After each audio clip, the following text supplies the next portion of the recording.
धारा 144 हटा दी गई है। तो गुरुग्राम जिले से धारा 144 हटा दी गई है। अग्निपथ के विरोध के बाद धारा 144 को लागू किया गया था।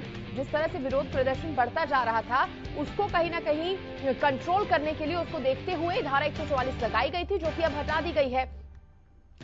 आपको यह भी बता दें कि जिला उपायुक्त ने धारा 144 हटाने के आदेश जारी किए हैं, जिसके बाद गुरुग्राम जिले से धारा 144 को हटा दिया गया है। अग्निपथ के विरोध के बाद इस धारा को लागू किया गया था। योजना का विरोध ना हो, हालात और ज्यादा ना बिगड़े, इसको देखते हुए धारा 144 लगाई गई थी, लेकिन अब उसे हटा दिया गया है, क्योंकि कहीं ना कहीं अब जो मामला है वो शांत होता नजर आ रहा है। जो विरोध प्रदर्शन है वो काफी कम हो गया है लोगों का, जिसके बाद धारा 144 हटाने का फैसला लिया गया है। मेरे साथ मेरे सहयोगी सुशील सिंह जुड़ गए हैं। सुशील, अब धारा 144 हटाई जा रही है, कहीं ना कहीं विरोध कम होता नजर आया है, और जिस तरह से भर्ती प्रक्रिया शुरू हो गई थी और हमने देखा कि अब युवाओं का रुख जो है वो उस और भी होता हुआ नजर आ रहा था, तो उसके बाद ये फैसला लिया गया है 144 हटाने का।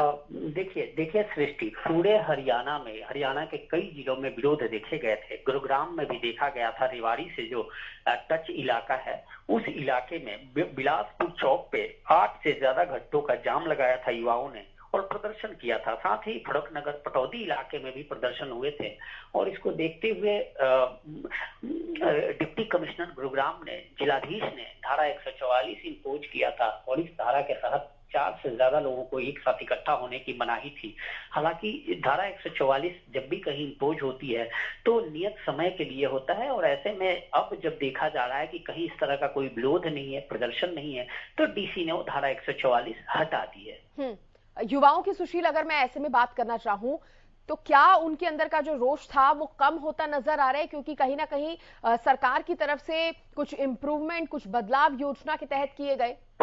निश्चित तौर पर देखिए सृष्टि, जो डिमांड्स थे युवाओं के, जो प्रदर्शन कर रहे थे युवा, जो डिमांड था उनका, वो डिमांड्स कहीं ना कहीं सरकार ने सुन ली है और उस डिमांड्स पर कार्यवाही की है। उसमें जो अग्निपथ योजना है उसमें अमेंडमेंट भी किया है, और अमेंडमेंट के बाद जो युवा थे, जो कहीं ना कहीं अपने मुद्दों को लेकर विरोध कर रहे थे, वो सारे मुद्दे सॉल्व होते नजर आए, और जिसके बाद जो युवा थे वो अब तैयारियों में जुट गए हैं, अप्लाई कर रहे हैं, वो हट गए विरोध से। और बाकी जो विरोध देखा जा रहा है वो केवल और केवल वैसे राजनीतिक पार्टियों का विरोध है या वैसे संगठनों का विरोध है जो कहीं ना कहीं सरकार